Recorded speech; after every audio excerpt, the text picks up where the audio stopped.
Baik,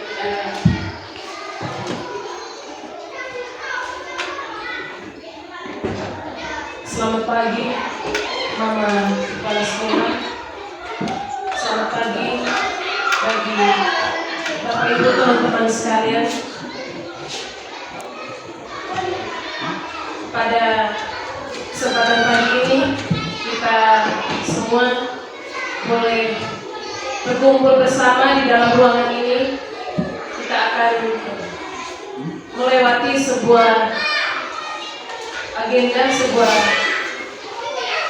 pemaparan materi dari teman kita Ibu Paulina Sena SPD sebagai calon guru penggerak angkatan 9. Untuk itu dimohon partisipasi dan kerjasama kita semua agar rangkaian kegiatan kita pada pagi hari ini dapat berjalan dengan lancar. Sebelum kita memulai kegiatan kita pada hari ini, marilah kita mengawalinya dengan doa kepada Pak Bastian, Pak Guru Sekretaris.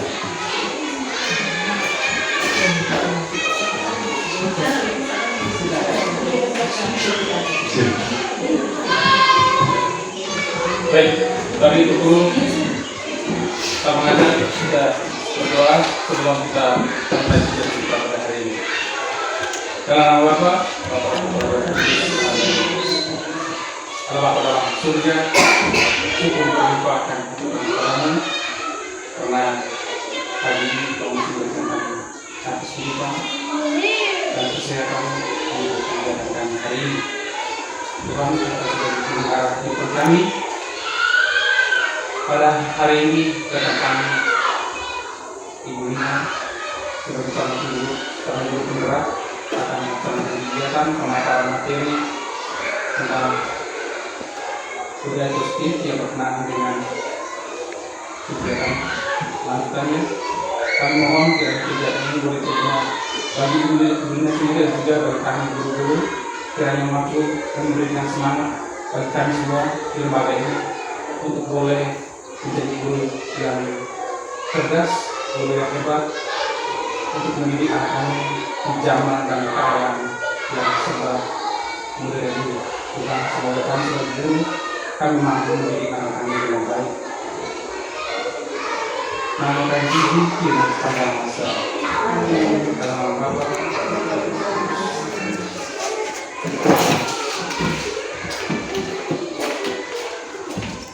Terima kasih banyak Pak Bastian.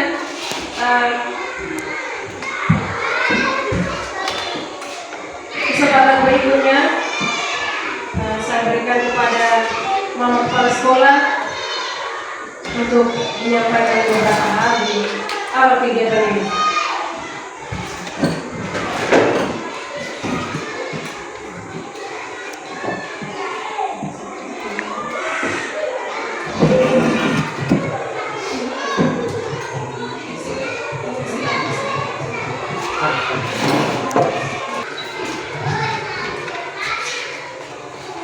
Yang saya hormati Bapak Ibu Dewan Guru, yang saya kasihi Ibu Paulina Sena SPD, CGP Angkatan 9. Selamat pagi untuk kita semua.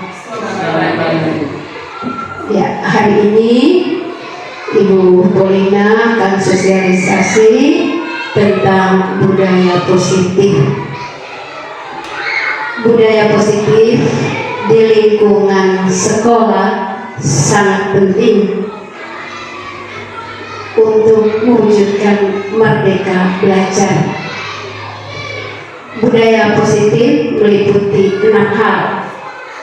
Yang pertama, perubahan paradigma. Jadi perubahan paradigma guru itu perlu. Kita perlu berubah paradigma kita. Yang kedua, konsep disiplin positif. Yang ketiga, keyakinan kelas. Yang keempat, pemenuhan 5 kebutuhan dasar. Yang kelima, 5 posisi kontrol. Dan yang keenam tentang segitiga restitusi. Jadi untuk budaya positif ini tidak saja dilakukan oleh para calon CGP atau guru penggerak, tapi ini kita semua sebagai warga sekolah, kita harus menerapkan budaya positif di sekolah sehingga proses pembelajaran kita di sekolah itu nyaman. Dengan menerapkan budaya positif yang meliputi 6 hal, kita lihat bahwa segitiga restitusi itu sangat penting, di mana selama ini mungkin kita abaikan. Sebagai guru, kita sering melakukan hal sepihak. Kita sering memfoniskan siswa tanpa reflektif. Jadi dengan menerapkan budaya positif bahwa bisa tercapai pembelajaran yang bermakna di kelas. Dan saya mohon kepada 2 calon CGP yang ada di SDN Raweduri ini, ya betul-betul memberi contoh bagaimana penerapan budaya positif, yang pertama untuk di kelas pada khususnya dan untuk di sekolah pada umumnya. Untuk bisa menerapkan budaya positif yang baik, perlu kolaborasi antara kita semua sebagai stakeholders di sekolah ini. Jadi untuk itu saya membuka pembahasan kegiatan pembahasan modul 1.4 tentang budaya positif oleh calon CGP kita, Ibu Polina Sela SPD Angkatan 9.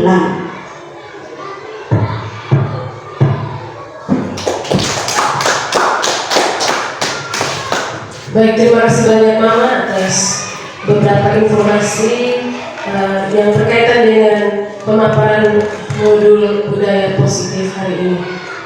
Selanjutnya, saya berikan kesempatan kepada Ibu Paulina untuk memaparkan materi tentang budaya positif. Kepada Ibu, waktu dan kesempatan kami berikan.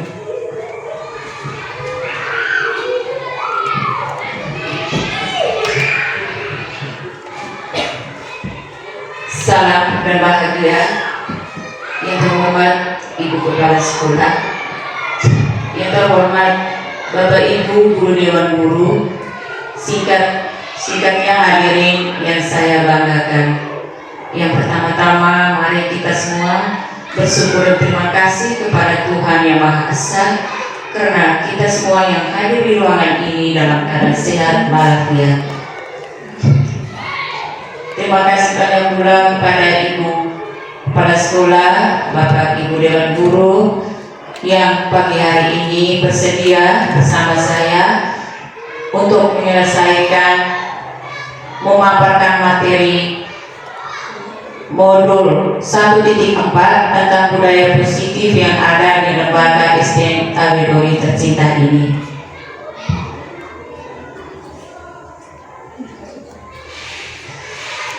Baik Bapak Ibu, sebelum saya melanjutkan memaparkan materi, saya mengajak Ibu Kepala Sekolah, Bapak Dewan Guru untuk berdiri, kita sedikit bersama.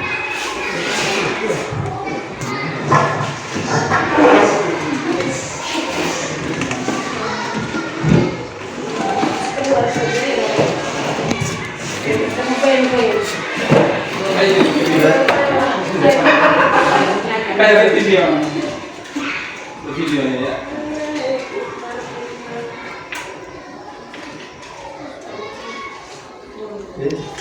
Harus mati dulu tuh. Tidak. Betul, tidak harusnya. Oh, kalau begitu nyala yang baik kecil. Oh, tadi.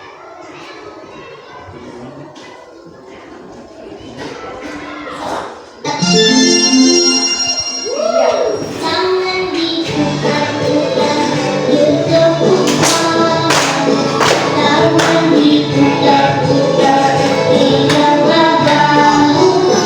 Tangan diputar-putar, peganglah lutut. Digoyang-goyang, digoyang-goyang, digoyang-goyang. Tangan diputar-putar, bertepuk tangan. Tangan diputar-putar, peganglah bahu. Tangan diputar-putar, peganglah lutut. Digoyang-goyang, digoyang-goyang, digoyang-goyang. Diputar-putar, diputar ke atas. Diputar-putar, diputar ke bawah. Diputar-putar, diputar ke kanan. Diputar-putar, diputar ke kiri. Semuanya, Bapak Ibu silakan duduk.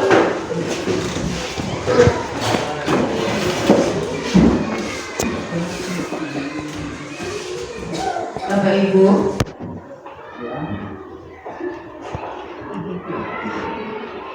budaya positif yang ada di lingkungan SD Awedori ini, saya selaku BDP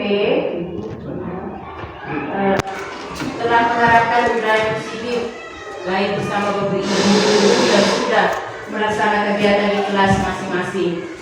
Bagi yang belum, mari kita kolaborasi bersama untuk membangun penerapan budaya positif yang ada di kelas kita masing-masing.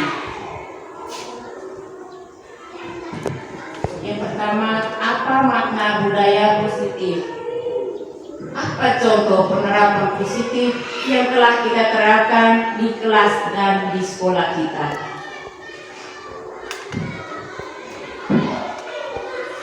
Budaya positif di sekolah yaitu nilai-nilai dan kebiasaan-kebiasaan di sekolah yang berpihak pada peserta didik agar mereka dapat berkembang menjadi pribadi yang kritis, penuh hormat dan bertanggung jawab.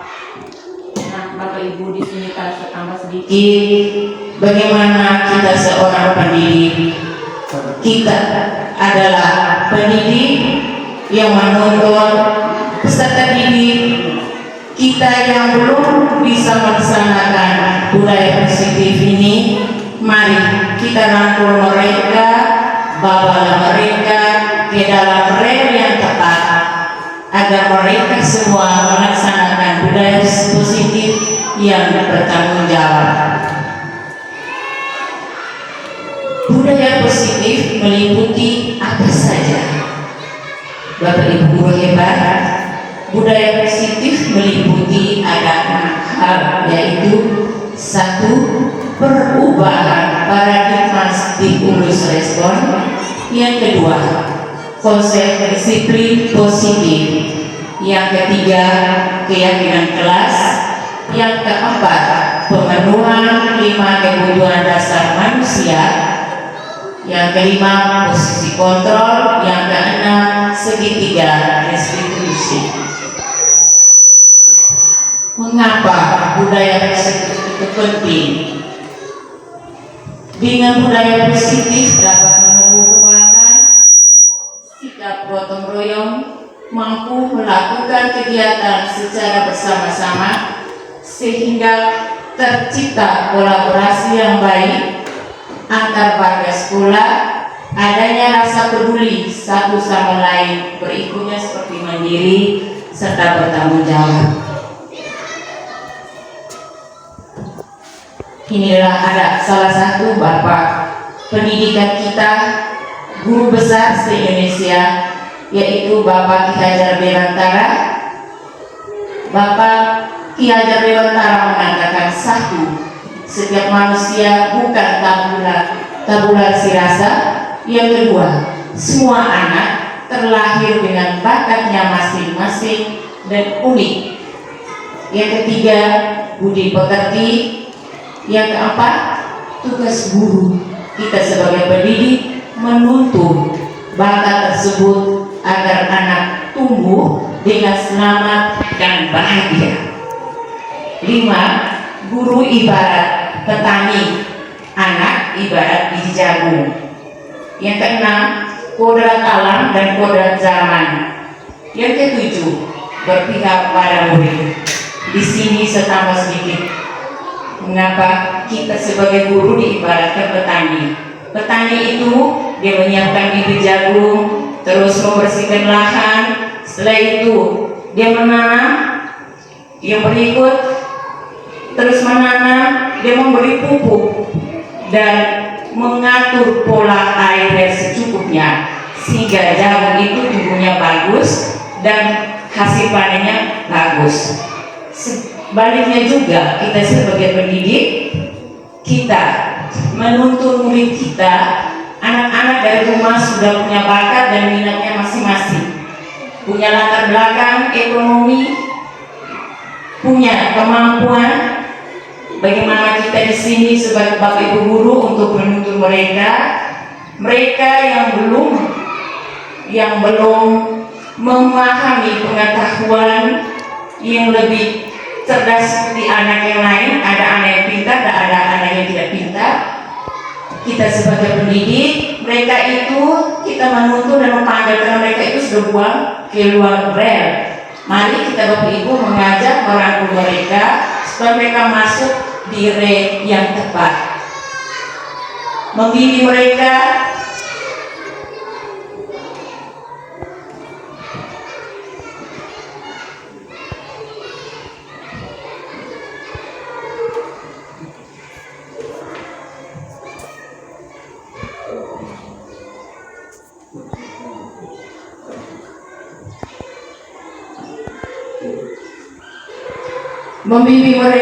dengan kasih sayang agar mereka semua bisa cerdas dan tumbuh dan bahagia bersama teman lain yang cerdas.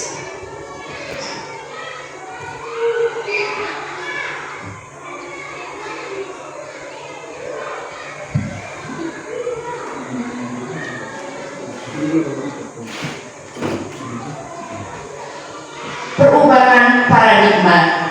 Untuk membangun budaya yang positif, sekolah perlu menyediakan lingkungan yang positif, aman dan nyaman agar murid-murid kita mampu berpikir, bertindak, dan mencipta dengan merdeka, mandiri, dan bertanggung jawab.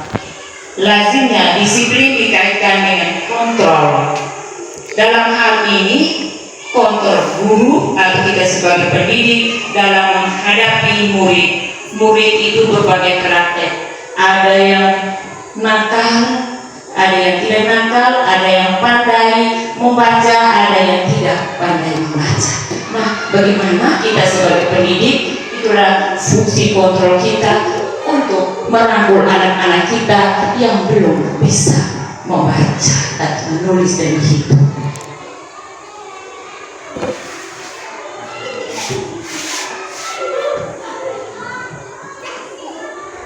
Perubahan paradigma teori kontrol atau ilusi kontrol. Yang pertama, ilusi guru mengontrol murid. 2. Ilusi bahwa kritik dan membuat orang merasa bersalah dapat menguatkan karakter seseorang.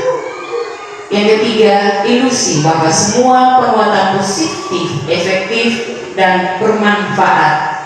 Yang keempat, ilusi bahwa orang dewasa memiliki hal untuk memasak.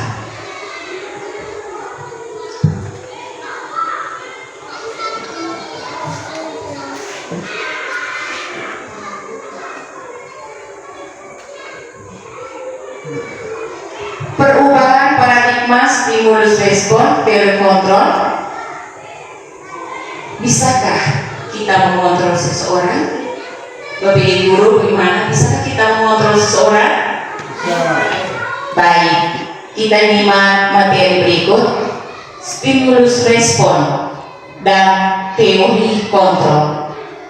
Yang pertama, kita mencoba mengubah orang agar sama dengan kita, agar pandangan itu sama dengan kita. Teori kontrolnya itu kita berusaha memahami pandangan orang lain tentang dunia. Stimulus respon yang kedua, orang lain bisa mengontrol saya. Tetapi teori kontrol mengatakan semua berperilaku memiliki tujuan yang sama. Stimulus respon mengatakan saya bisa mengontrol orang lain, tetapi teori kontrol Anda tidak bisa mengontrol orang lain, kita tidak bisa mengontrol orang lain. Stimulus respon mengatakan pemaksaan ada pada saat bujukan gagal. Nah, teori kontrol kita harus kolaborasi dan kesepakatan menciptakan pilihan-pilihan baru. Kita kolaborasi di sini bersama kepala sekolah, Bapak Ibu guru hebat, stakeholder yang ada di lembaga SDNAW Dori tercinta ini. Yang berikut, stimulus respon, model berpikir menang atau kalah. Bagaimana teori kontrol menjawab? Modal berpikir menang, semuanya menang, tidak ada yang kalah. Nah, Bapak Ibu, dari materi yang saya tanyakan ini, bisakah kita mengontrol seseorang? Bisa atau tidak? Oke. Mari kita lanjut dengan kegiatan ini. Setelah kita belajar dari materi ini, mari kita belajar di kelas kita masing-masing.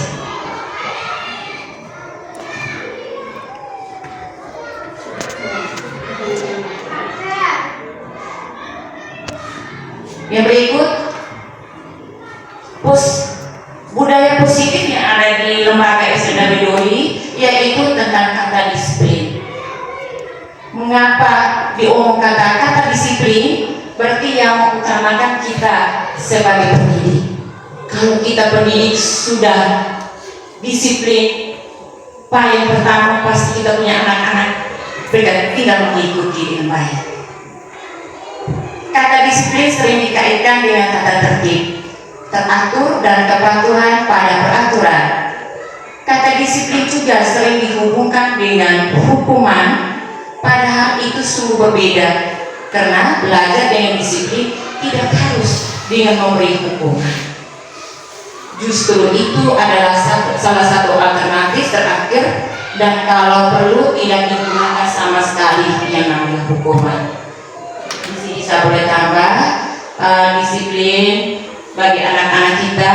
Contoh PR misalnya di kelas PR bagi anak-anak diberi tugas, kalau mereka tidak kerja di kelas saya tanya, mengapa kamu tidak kerja PR?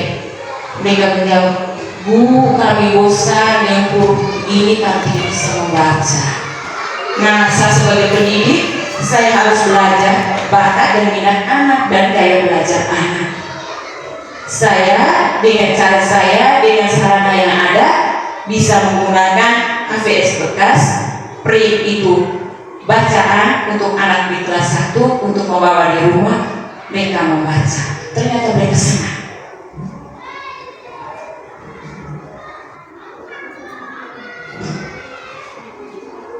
Ki Hajar Dewantara menyatakan bahwa untuk mencapai kemerdekaan atau dalam konteks pendidikan kita saat ini dan untuk menciptakan murid yang merdeka, syarat utamanya adalah harus ada disiplin yang kuat. Disiplin yang dimaksud adalah disiplin diri yang memiliki motivasi internal. Jika kita tidak memiliki motivasi internal, maka kita memerlukan pihak lain untuk mendisiplinkan kita. Teori motivasi perilaku manusia terdiri dari mereka semua ini saling berkaitan. Bapak Ibu simak materi yang saya tayangkan ini. Yang pertama, untuk menghindari ketidaknyamanan atau hukuman, yaitu Menurut Bapak Ibu, motivasi bersifat eksternal atau internal, Bapak Ibu guru? Ya, untuk menghindari ketidaknyamanan atau hukuman, termasuk motivasi bersifat eksternal atau internal? Iya, eksternal. Mengapa? Karena ibu itu berada dari luar, dari kita punya pemikiran. Tiba-tiba lihat anak dia datang terlambat ya, ini yang terlambat sekarang, ambil air 1 kali untuk siram bunga.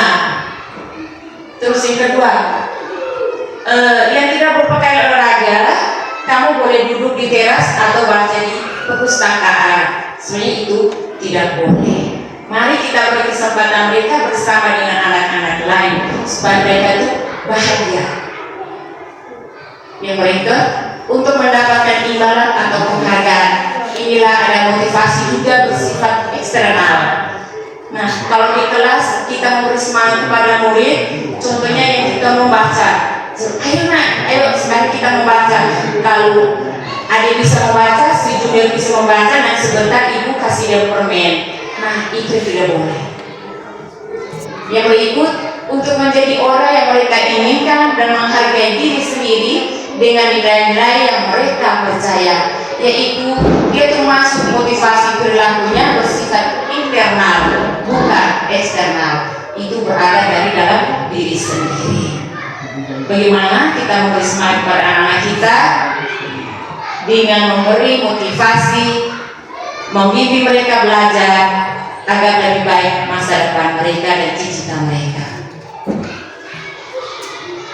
Bapak Ibu, di sini yang paling pertama di lingkungan sekolah kita, yang pertama ada disiplin, yaitu harus punya keyakinan. Ada keyakinan kelas yang kita sudah, baik saya sebagai calon CGP, juga Bapak Ibu yang ada di kelas mungkin sudah melakukan keyakinan kelas. Keyakinan kelas itu yang pertama.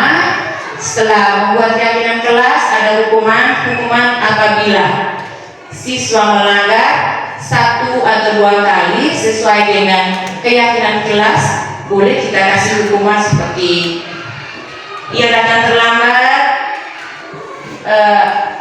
boleh menulis atau cerita ini materi ini, atau tulis ini, buat pertanyaan 1 atau 2 nomor untuk dia menjawab. Itu hukuman. Setelah dari hukuman, dia ke penghargaan. Kita tidak perlu kasih uang atau permen, perlu dia kasih bintang. Beri motivasi anak supaya dia jangan buat lagi, nah tidak boleh buat lagi masalah ini, ya ini tidak boleh lagi, supaya anak ini bisa berubah. Dia senang apabila Bapak Ibu beri hukuman, marah, kata-kata sembarang, pasti dia akan ingat di otaknya. Nah, waktu itu Bapak Ibu ada begini, pasti dia akan ingat selalu untuk masalah. Karena ada dia suka, dia salah satu Bapak Ibu yang membuat itu nyaman. Berikut tentang keyakinan kelas, hukuman dan penghargaan. Mengapa kita tidak peraturan saja? Mengapa harus keyakinan kelas?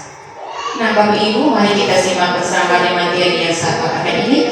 Yang pertama, mengapa kita memiliki peraturan kelas atau menggunakan, contohnya di sini saya ambil menggunakan helm bisa mengendarai kendaraan roda 2. Yang kedua, contoh yang kedua, mengapa kita memiliki peraturan 3M, yaitu menggunakan masker, mencuci tangan, dan menjaga jarak sekitar 1,3 meter. Contoh yang ketiga, mengapa kita harus memiliki peraturan, harus datang tepat waktu pada saat mengikuti pelatihan. Inilah manfaat kita membuat keyakinan kelas, itulah kesepakatan kita, keyakinan kita bersama murid di kelas.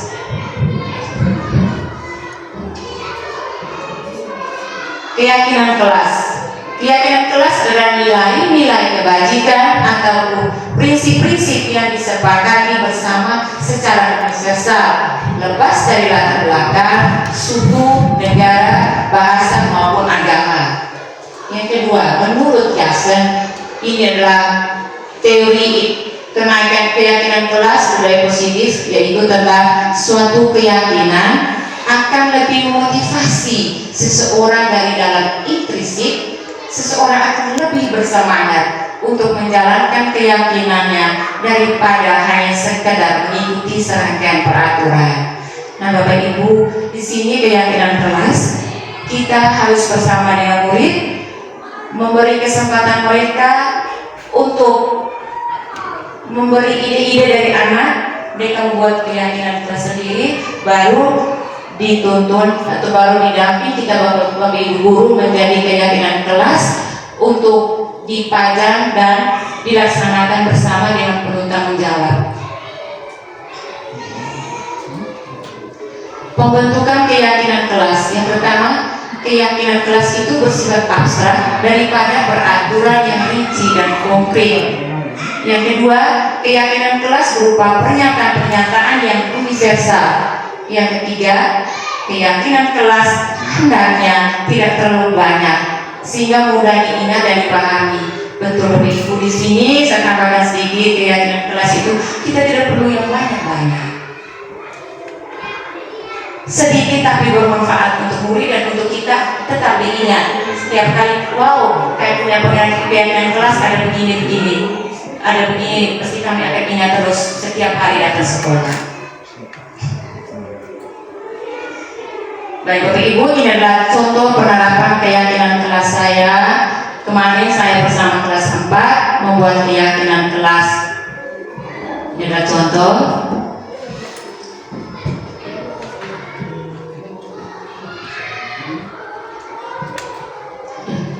Yang berikut, setelah keyakinan dari dihukum oleh penghargaan.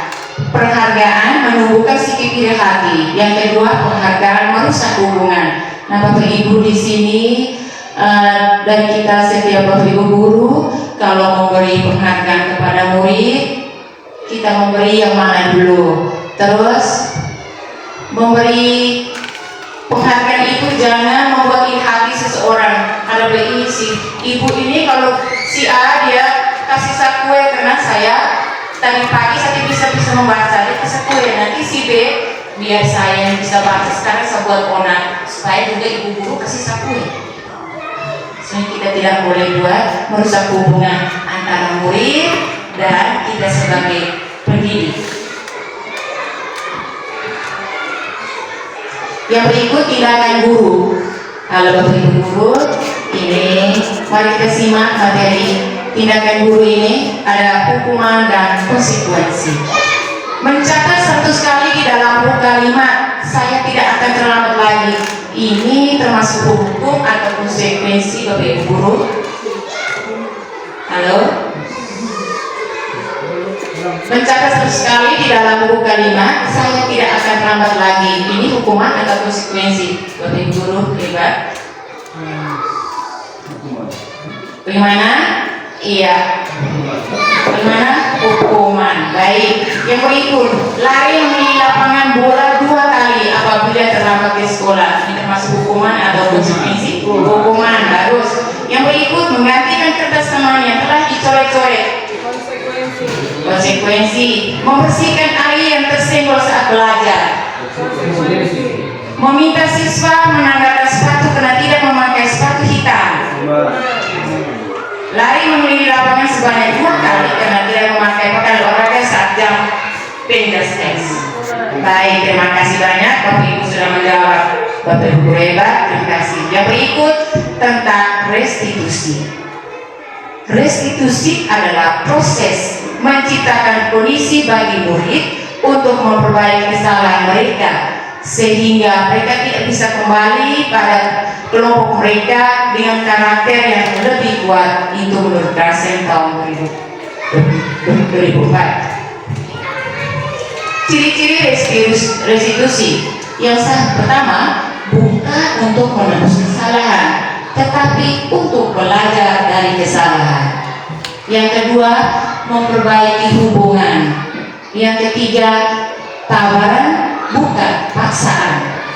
Yang keempat, restitusi menuntut untuk melihat ke dalam diri.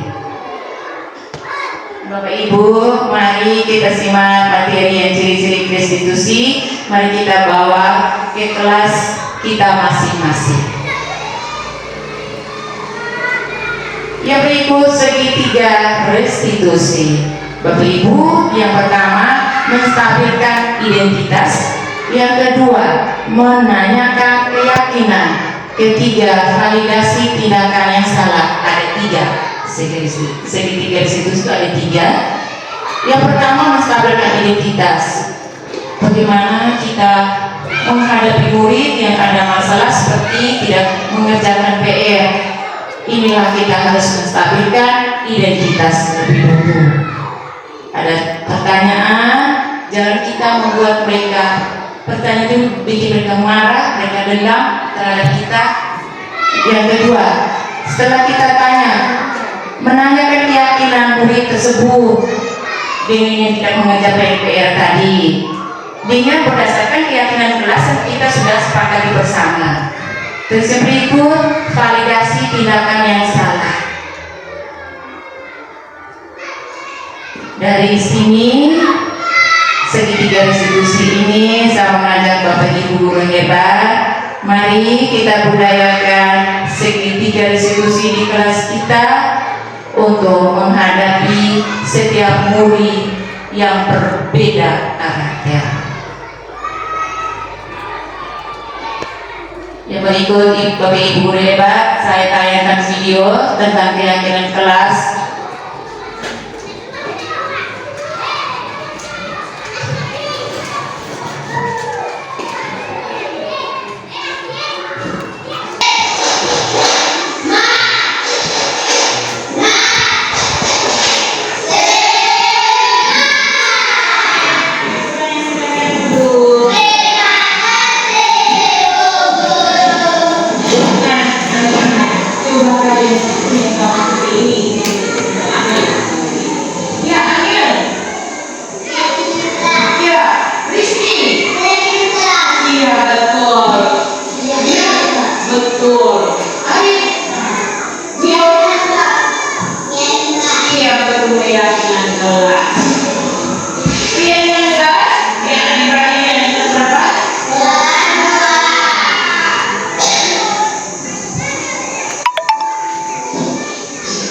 Keyakinan kelas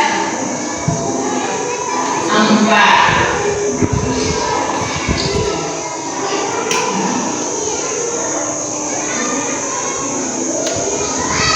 Ya.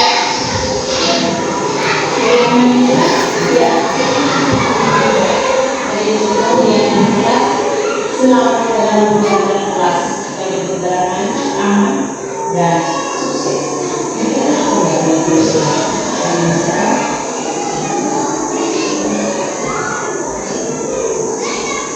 Bagaimana kita punya pelajaran dalam kelas itu supaya kamu bersyukur, supaya kamu pintar, bisa belajar dari ibu, supaya kamu mengerti dan paham, supaya salah-salah itu tidak sampai kamu tidak.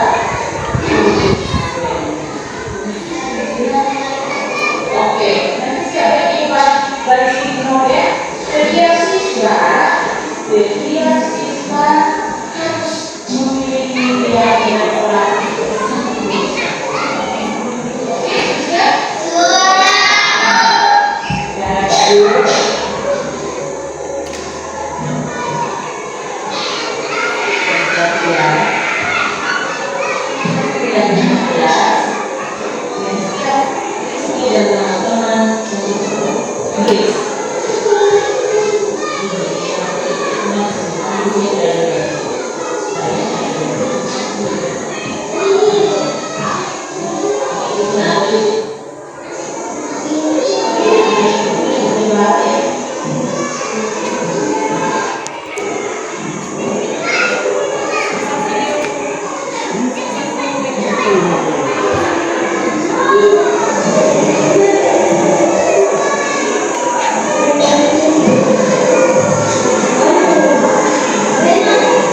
usia 36 ini menyatakan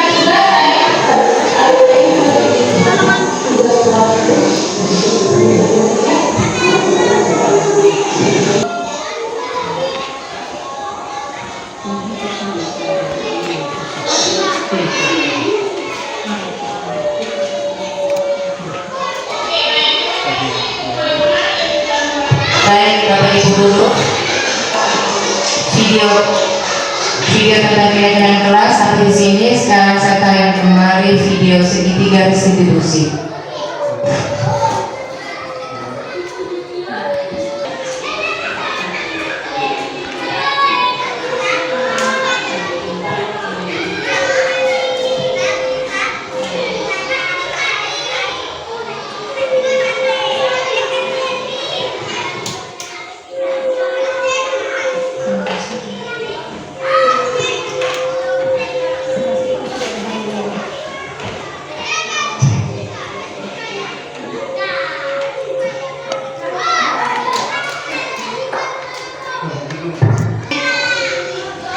Dari hasil ulangan anak-anak dan antara kedua anak ini ada mengejek salah satu temannya nilai rendah, satunya nilai tinggi.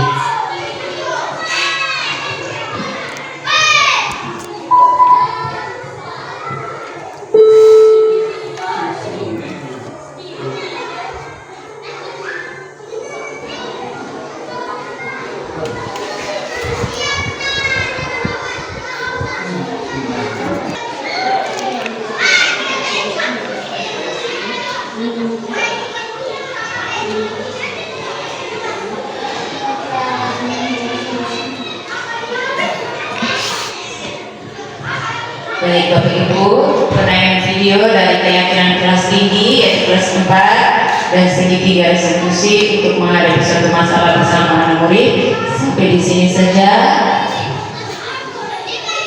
Bagaimana tanggapan Bapak Ibu guru hebat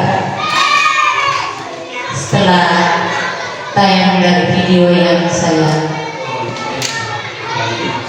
bahkan kesempatan saya kembali ke sini.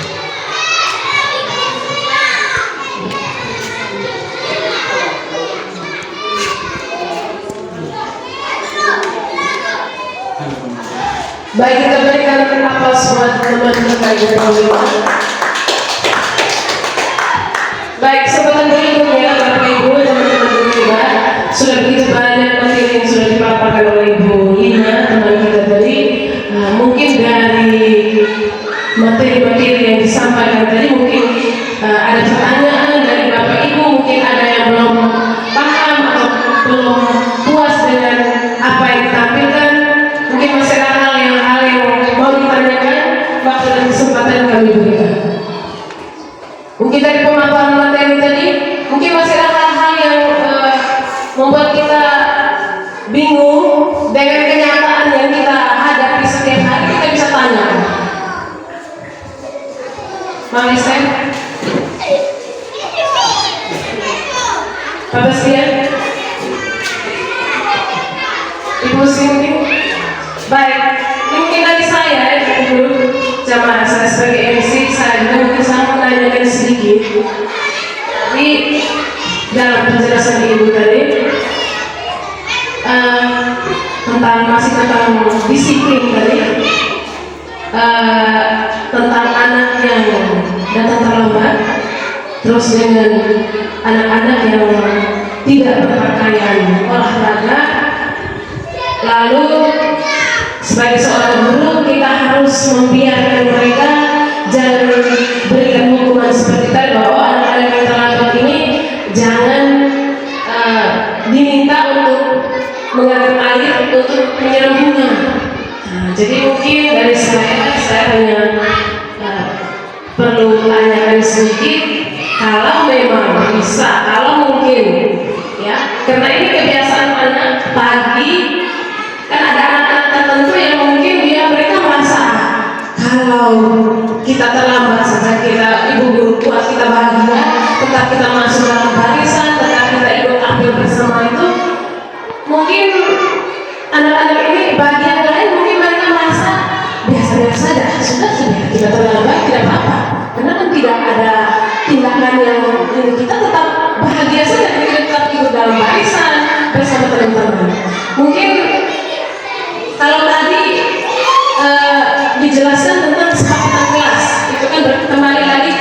keyakinan kelas. Bagaimana mungkin menurut ibu kalau boleh, apakah di sekolah kita harus buat kesepakatan sekolah atau bagaimana? Sehingga pada saat baris di luar itu sebelum masuk ke kelas, kalau kita sudah masuk ke lingkungan kelas, kita berpatokan pada keyakinan kelas. Apa mungkin, apakah bisa kita di sekolah ini minta maaf nama? Apa mungkin bisa kalau kita di sekolah ini bisa buat kesepakatan sekolah sehingga baik guru maupun siswa kita semua itu ketika ada itu kita kembali lagi ke kesepakatan sekolah kita sudah dibuat, kira-kira apa? Mungkin kita seperti tadi ada segitiga institusi tadi kita bisa tanyakan, anak-anak mungkin bahasa ini, mungkin apa hal-hal apa yang mungkin mengapa engkau panggil, mengapa engkau ini, kita bisa kembali ke itu. Mungkin saya bisa mengucapkan. Terima kasih untuk Ibu sudah menanggapi tentang video dan pemaparan materi dari saya. Pertanyaan tadi yang pertama itu tentang hukumannya bagi anak yang terlambat. Sebisa mungkin bagi guru mata pelajaran guru kelas yang dia ampuh, yang datang terlambat boleh beri soal seperti PJOK, 1-2 soal dari PJOK setiap hari dia akan menjawab. Pasti mama kenapa saya setuju karena setiap hari saya sendiri harus menjawab soal. Terus bapak ibu guru yang kita sebagai guru kelas, bagi anak yang terlambat, kita memuji dia dengan membaca bagi guru selendang ya. Kita mau bagi dia, kasih dia speaking seperti membaca huruf, sehingga anak tersebut setiap pagi boleh terlambat terus. Kita kasih dengan speaking huruf dan berakses setiap hari, baca terus sendiri selalu pasti akan berulang tidak akan lebih lama lagi. Terus yang pertanyaan tentang segitiga restitusi tadi ya, dari mungkin pertanyaan dari ibu itu kedua tadi seperti itu biar Tidak, maksud saya begini Bu, dengan anak-anak yang tadi mungkin kan ada yang terlambat, terus mungkin penjelasan ibu tadi jangan langsung menghukum mereka karena ada perbedaan hukuman dan konsekuensi. Jadi tidak diberi hukuman, kita kembali kepada konsekuensi. Apa perlu di sekolah ini selain keyakinan kelas dibuat, apa perlu mungkin keyakinan sekolah itu dibuat sehingga saat mereka terlambat yang kita masuk ketika dalam barisan itu kan kita bisa kembali ke kelas kita masing-masing kan masih dengan berpikirnya. Apa mungkin itu bisa dibuat? Baik, terima kasih. Pertanyaan kedua ini sangat bagus. Ini kita kolaborasi bersama Ibu Kepala Sekolah, Bapak Ibu Dewan Guru, pengurus komite, supaya kita buat keyakinan sekolah itu ada. Ini bentuk kolaborasi. Harus ada keyakinan di sekolah dan di kelas kita masing-masing. Itu saja. Baik, saya kasih kesempatan.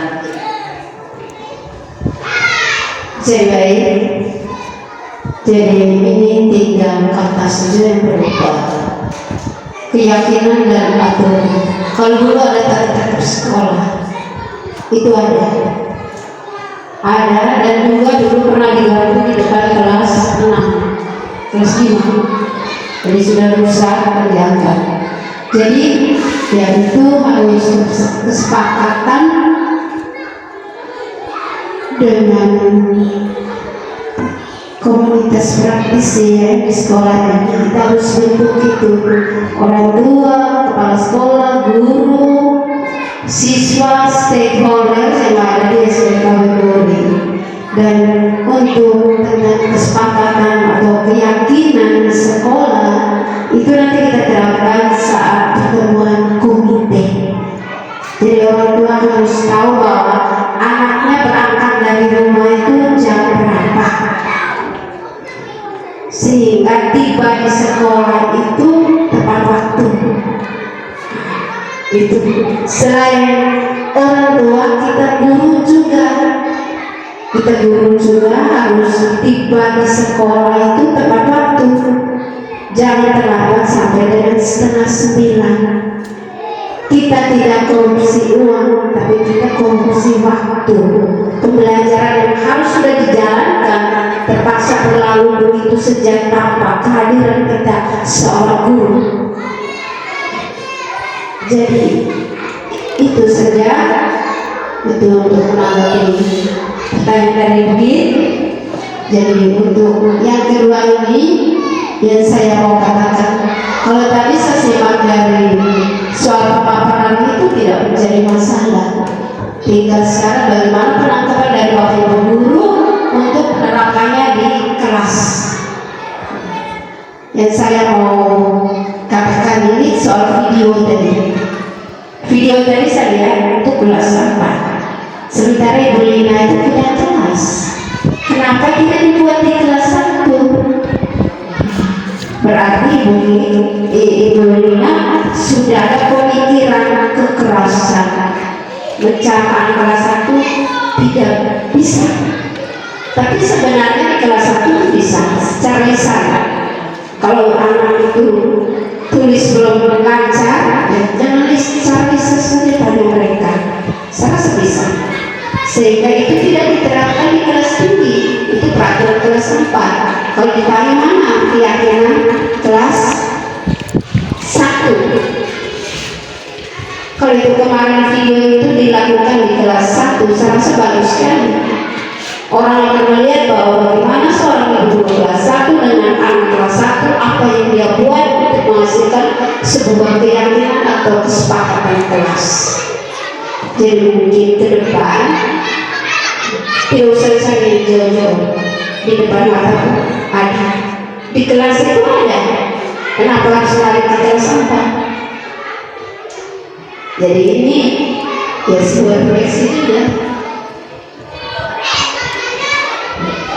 Segitiga diskusi itu bukan hanya untuk siswa, tapi kita guru juga. Coba kita lihat kembali, kita refleksikan. Ada masalah, pasti kita bisa mencari jalan keluar atau solusinya untuk menemukan sesuatu yang cocok bagaimana penerapan keyakinan di kelas. Jadi saya rasa itu saja. Terima kasih.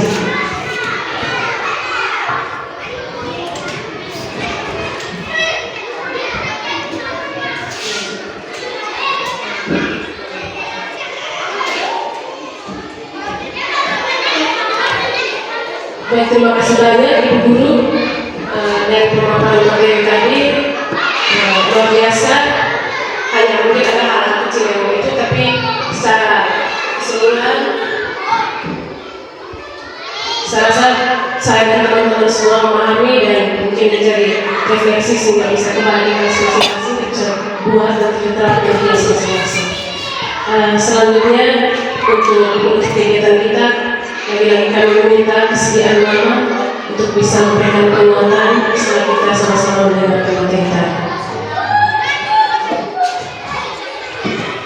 Baik, terima kasih. Sudah 2 hari Bapak Ibu guru kita menerima perubahan ya, bantuan dari kedua calon guru penggerak angkatan 9 dari SDN Dawilowi atas nama Ibu Margareta Venta SPD dan Ibu Nasdena SPD. Luar biasa.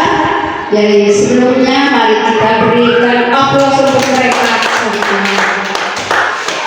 Jadi bagi Bapak Ibu guru, untuk budaya positif tidak hanya untuk calon guru penggerak atau guru penggerak, budaya positif ini harus diterapkan di lingkungan SDN Awedori, baik untuk kepala sekolah, guru, orang tua, pegawai, siswa yang ada di lembaga pendidikan SDN Awedori.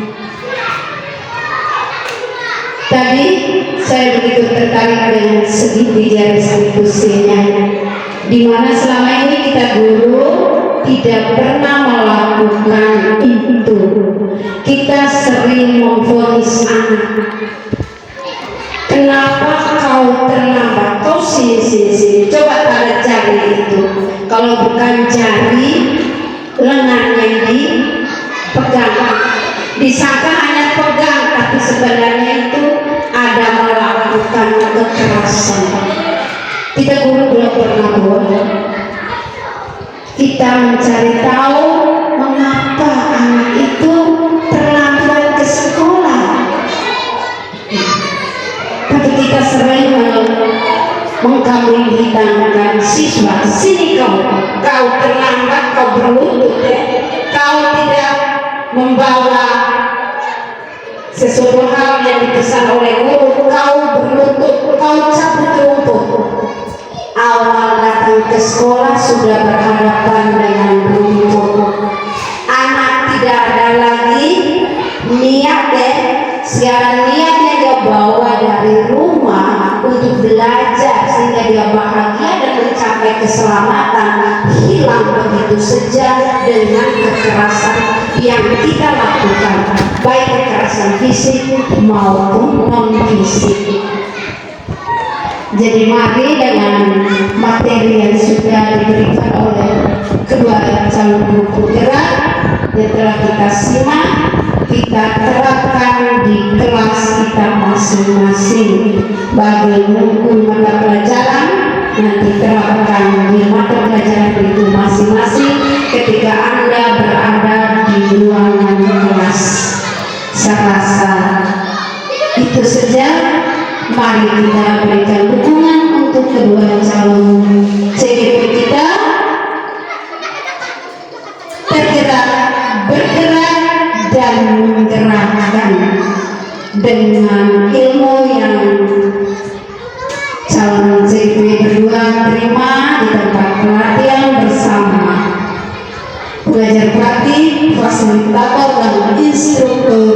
Mari terapkan itu di SDN Awedori ini. Selamat siang dan terima kasih. Kita berikan aplaus buat Ibu. Baik, terima kasih banyak Mama masukannya. Kami mengharapkan Mama terus menjadi inspirator dan motivator kami yang baik di sekolah ini, agar apa yang sudah kita dapat, apa yang sudah kita pelajari bersama bisa berlanjut, terutama bagi kemajuan dari lembaga pendidikan di SDN Awedori tercinta ini. Baik, kita akhiri rangkaian kegiatan kita hari ini dengan doa. Pada sekalian kita bersama.